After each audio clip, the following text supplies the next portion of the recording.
महाभारत का युद्ध खत्म हो चुका था।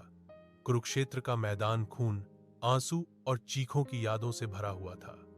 कौरवों का वंश समाप्त हो चुका था और पांडव भी जीतकर खुश नहीं थे, क्योंकि उन्होंने अपनों को खोकर जीत पाई थी।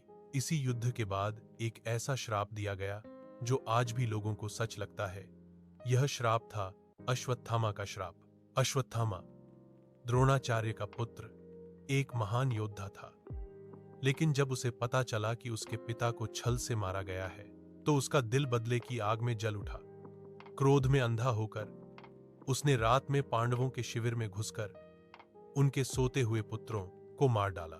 जब यह बात भगवान कृष्ण को पता चली, तो उन्होंने अश्वत्थामा को पकड़वाया। द्रौपदी के सामने उसे लाया गया।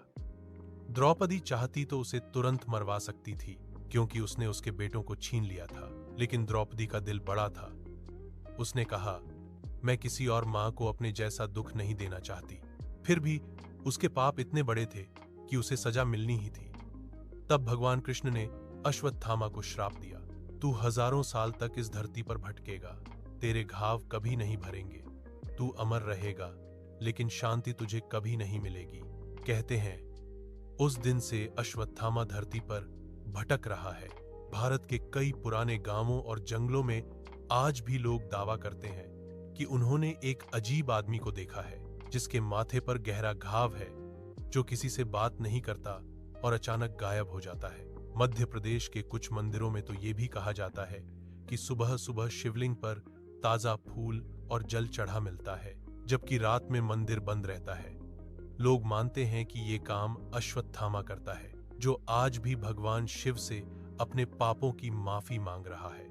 यह कहानी सिर्फ एक श्राप की नहीं है, यह कहानी है उस सजा की जो इंसान अपने गुस्से और बदले की आग में खुद को दे देता है। महाभारत का यह श्राप आज भी सच लगता है, क्योंकि आज भी जब इंसान क्रोध में अंधा होकर गलत काम करता है, तो उसे जिंदगी भर उसका पछतावा झेलना पड़ता है। शायद यही असली श्राप है, जिंदा रहकर हर दिन अपने किए की सजा भुगतना।